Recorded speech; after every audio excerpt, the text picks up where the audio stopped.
கிறிஸ்துவுக்குள் பிரியமானவர்களே, கிறிஸ்துவுக்குள் நண்பர்களே, சகோதரரே, சகோதரிகளே, நம்ம இன்னிலிருந்து ஒவ்வொரு நாளும் வேத வசனத்தை ஆரம்பிக்கிறதுக்கு முன்னாடி ஒரு குட்டி ஜெபம் பண்ணிட்டு ஸ்டார்ட் பண்ணலாம் அப்படிங்கிற ஒன்று ஆண்டவர் என் இருதயத்தில் கொடுத்தாரு. ஸோ ஆண்டவரே, இந்த நாளை காண செய்ததற்காக உமக்கு நன்றி ஐயா. இந்த புதிய நாளிலே புதிய கிருபையினால் எங்களை நிரப்பும் தேவா. உடைய வேத வசனங்களை நாங்கள் வாசிக்கும் போது வாசிக்கிற எனக்கும் கேட்கிறவர்களுக்கும் கர்த்தாவே, இந்த வேதத்தின் மகத்துவங்களையும் ரகசியங்களையும் நீர் அருளி செய்யும் ஆண்டவரே. நீர் சொல்லாம உம்மை பற்றி நாங்கள் தெரிந்து கொள்ள முடியாதையா. நீர் வெளிப்படுத்தாம உம்முடைய வேதத்தின் ரகசியங்களை புரிந்து கொள்ள எங்களால் முடியாதையா. எங்களோடு பேசும், நாள் முழுவதும் எங்களோடு எங்களை காத்துக்கொள்ளும் ஐயா. உடைய சட்டை நிழலில் எங்களை மூடி மறைத்து கொண்டு நீர் வழிநடத்தும், பாதுகாத்துக்கொள்ளும். இயேசுவின் நாமத்தில் ஜெபிக்கிறேன் பிதாவே, ஆமேன், ஆமேன். யாத்திராகமம் 37ஆம் அதிகாரம். பெசலெயேல் சீத்தி மரத்தினால் பெட்டியை உண்டு பண்ணினான். அதன் நீளம் 2½ முழமும் அதன் அகலம் 1½ முழமும் அதன் உயரம் 1½ முழமும் ஆனது.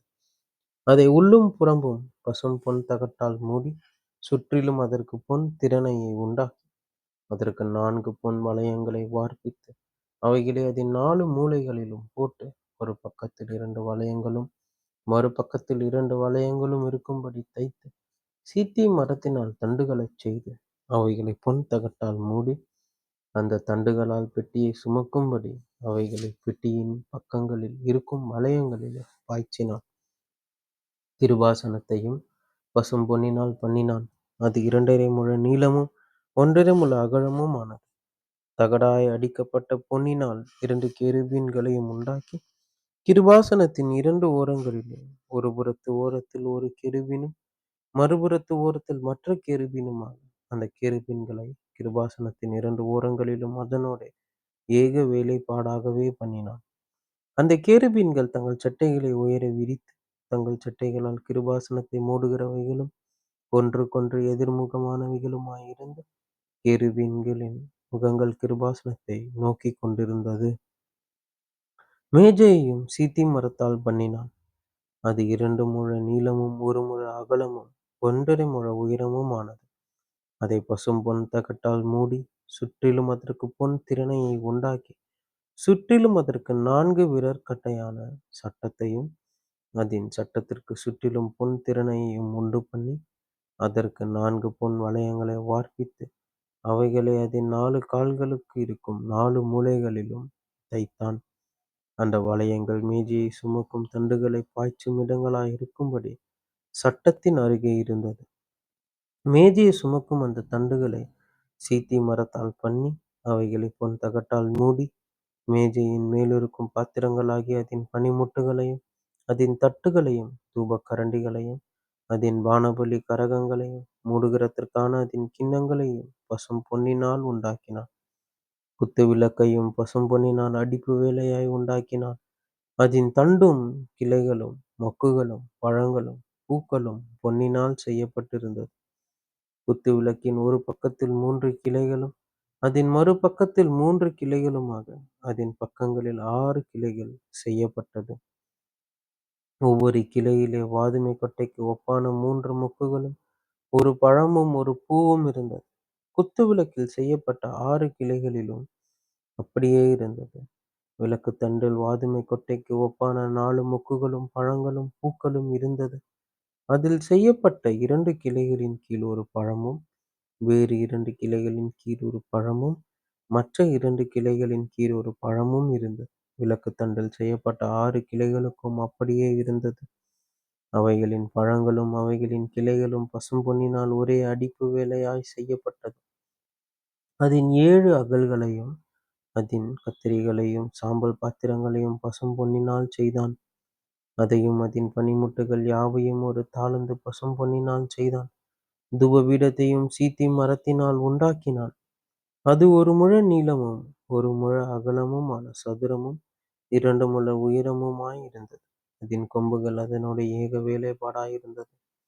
அதன் மேற்புறத்தையும் அதன் சுற்றுப்புறத்தையும் அதன் கொம்புகளையும் பசும் பொன் தகட்டால் மூடி சுற்றிலும் அதற்கு பொன் திறனையை உண்டு பண்ணி அந்த திறனையின் கீழ் அதன் 2 பக்கங்களில் இருக்கும் 2 மூலைகளிலும் 2 பொன் வளையங்களைப் பண்ணி, அதைச் சுமக்கும் தண்டுகளைப் பாய்ச்சும் இடங்களாகத் தைத்து, சீத்தி மரத்தால் அந்தத் தண்டுகளைச் செய்து அவைகளைப் பொன் தகட்டால் மூடினான். பரிசுத்த அபிஷேகத் தைலத்தையும் சுத்தமான சுகந்தங்களின் தூபவர்க்கத்தையும் தைலக்காரன் வேலைக்கு ஒப்பாக உண்டு பண்ணினான். யாத்திராகமம் 38ஆம் அதிகாரம். தகனபலி பீடத்தையும் சீத்தி மரத்தால் உண்டாக்கினான். அது 5 முழ நீளமும் 5 முழ அகலமும் சதுர வடிவும் 3 முழ உயரமுமாயிருந்தது. அதன் 4 மூலைகளிலும் அதனோடே ஏகமாயிருக்கிற அதன் 4 கொம்புகளையும் உண்டாக்கி, அதை வெண்கலத் தகட்டால் மூடி, அந்த பலிபீடத்தின் சகல பணிமுட்டுகளாகிய சாம்பல் எடுக்கத்தக்க சட்டிகளையும் கரண்டிகளையும் கிண்ணிகளையும் முள்துறடுகளையும் நெருப்புச் சட்டிகளையும் உண்டாக்கினான். அதன் பணிமுட்டுகளை எல்லாம் வெண்கலத்தினால் பண்ணினான். வலைப்பின்னல் போன்ற ஒரு வெண்கலச் சல்லடையையும் பலிபீடத்துக்கு உண்டாக்கி, அதை அந்தப் பீடத்தின் சுற்றுக்குக் கீழே பாதி உயரத்தில் இருக்கத்தக்கதாக வைத்து, அந்த வெண்கலச் சல்லடையின் 4 மூலைகளிலும் தண்டுகளைப் பாய்ச்சுகிறதற்கு 4 வளையங்களை வார்ப்பித்து, அந்தத் தண்டுகளைச் சீத்தி மரத்தால் பண்ணி அவைகளை வெண்கலத் தகட்டால் மூடி, பலிபீடத்தை அவைகளால் சுமக்கத்தக்கதாக அதன் பக்கங்களில் உள்ள வளையங்களில் பாய்ச்சினான். பலிபீடத்தை உள் வெளியீட்டுப் பலகைகளினால் செய்தான். ஆசரிப்பு கூடாரத்தின் வாசலில் கூட்டம் கூட்டமாய்க் கூடின ஸ்திரீகளின் தர்ப்பணங்களாலே வெண்கலத் தொட்டியையும் அதன் வெண்கலப் பாதத்தையும் உண்டாக்கினான். பிரகாரத்தையும் உண்டு பண்ணினான். தெற்கே தென் திசைக்கு எதிரான பிரகாரத்துக்குத் திரித்த மெல்லிய பஞ்சுநூலால் நெய்த 100 முழ நீளமான தொங்கு திரைகளைச் செய்தான். அவைகளின் தூண்கள் 20, அவைகளின் வெண்கலப் பாதங்கள் 20. தூண்களின் கொக்கிகளும் அவைகளின் தூண்களும் வெள்ளி. வடபக்கத்துத் தொங்கு திரைகள் 100 முழம். அவைகளின் தூண்கள் 20, அவைகளின் வெண்கலப் பாதங்கள் 20. தூண்களின் கொக்கிகளும் தூண்களும் வெள்ளி. மேற்பக்கத்துத் தொங்கு திரைகள் 50 முழம். அவைகளின் தூண்கள் 10, அவைகளின் பாதங்கள் 10. தூண்களின் கொக்கிகளும் அவைகளின் தூண்களும் வெள்ளி. சூரியன் உதிக்கிற திசையாகிய கீழ்ப்பக்கத்துத் தொங்கு திரைகள் 50 முழம். ஒரு புறத்துத் தொங்கு திரைகள் 15 முழம். அவைகளின் தூண்கள் 3, அவைகளின் பாதங்கள் 3. பிரகார வாசலின் ஒரு புறத்துக்குச் சரியாக மறுபுறத்திலும் தொங்கு திரைகள் 15 முழம். அவைகளின் தூண்கள் 3, அவைகளின் பாதங்கள் 3. சுற்று பிரகாரத்துத் தொங்கு திரைகள் எல்லாம் மெல்லிய பஞ்சுநூலால் நெய்யப்பட்டிருந்தது. தூண்களின் பாதங்கள் வெண்கலம். தூண்களின் கொக்கிகளும் தூண்களும் வெள்ளி. அவைகளின் குமிழ்களை மூடிய தகடும் வெள்ளி. பிரகாரத்தின் தூண்கள் எல்லாம் வெள்ளிப் பொன்கள் போடப்பட்டவைகளுமாயிருந்தது.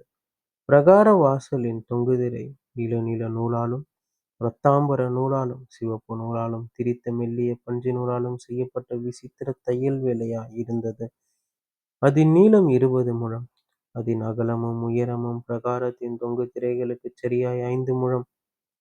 அவைகளின் தூண்கள் 4, அவைகளின் வெண்கலப் பாதங்கள் 4. அவைகளின் கொக்கிகள் வெள்ளி. அவைகளின் குமிழ்களை மூடிய தகடும் அவைகளின் தூண்களும் வெள்ளி.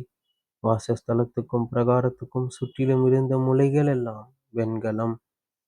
மோசேயின் கட்டளைப்படி ஆசாரியனான ஆரோனின் குமாரனாகிய இத்தாமாரின் கையிலே லேவியரின் ஊழியத்திற்கென்று எண்ணிக் கொடுக்கப்பட்ட சாட்சியின் வாசஸ்தலத்து பொருள்களின் தொகை இதுவே. யூதாவின் கோத்திரத்தில் ஊரின் மகனாகிய ஊரியின் குமாரன் பெசலெயேல் கர்த்தர் மோசேக்குக் கற்பித்ததை எல்லாம் செய்தான். அவனோடே கூட தான் கோத்திரத்து அகிசாமாகின் குமாரனாகிய அகோலியாப் சித்திர கொத்து வேலைக்காரனும் வினோத வேலைகளைச் செய்கிற தொழிலாளியும் இளநீல நூலாலும் இரத்தாம்பர நூலாலும் சிவப்பு நூலாலும் மெல்லிய பஞ்சு நூலாலும் சித்திர தையல் வேலை செய்கிறவனுமாயிருந்தான். பரிசுத்த ஸ்தலத்தின் வேலைகள் யாவற்றிற்கும் காணிக்கையாக கொடுக்கப்பட்டு செலவான பொன்னெல்லாம் பரிசுத்த ஸ்தலத்தின் சேக்கலின்படி 29 தாலந்தும் 730 சேக்கல் நிறையுமாயிருந்தது. சபையில் எண்ணப்பட்டவர்கள் கொடுத்த வெள்ளி பரிசுத்த ஸ்தலத்தின் சேக்கலின்படி 100 தாலந்தும் 1775 சேக்கல் நிறையுமாயிருந்தது. எண்ணப்பட்டவர்களின் தொகையில் சேர்ந்த 20 வயது முதற்கொண்டு அதற்கு மேற்பட்ட 6,03,550 பேர்களில் ஒவ்வொரு தலைக்குப் பரிசுத்த ஸ்தலத்தின் சேக்கலின்படி அரைச் சேக்கலாகிய பெக்கா எனும் விழுக்காடு சேர்ந்தது. அந்த வேளையில் 100 தாலந்து வெள்ளியினால் பரிசுத்த ஸ்தலத்தின் பாதங்களும் திரையின் பாதங்களும் வார்ப்பிக்கப்பட்டது. பாதத்துக்கு 1 தாலந்து விழுக்காடு. 100 பாதங்களுக்கு 100 தாலந்து செலவாயிற்று. அந்த 1775 சேக்கலால் தூண்களுக்கு பூண்களைப் பண்ணி, அவைகளின் குமிழ்களைத் தகடுகளால் மூடி, அவைகளுக்குப் பூண்களை உண்டாக்கினான். காணிக்கையாக செலுத்தப்பட்ட வெண்கலமானது 70 தாலந்தும் 2400 சேக்கல் நிறையுமாயிருந்தது. அதனாலே ஆசரிப்பு கூடார வாசல் மறைவின் பாதங்களையும், வெண்கல பலிபீடத்தையும் அதின் வெண்கல சல்லடையையும், பலிபீடத்தின் சகல பணிமுட்டுகளையும், சுற்று பிரகாரத்தின் பாதங்களையும், பிரகார வாசல் மறைவின் பாதங்களையும், வாசஸ்தலத்தின் சகல முலைகளையும், சுற்று பிரகாரத்தின் சகல முலைகளையும் பண்ணினான் என்பதே. ஆமென், ஆமென்.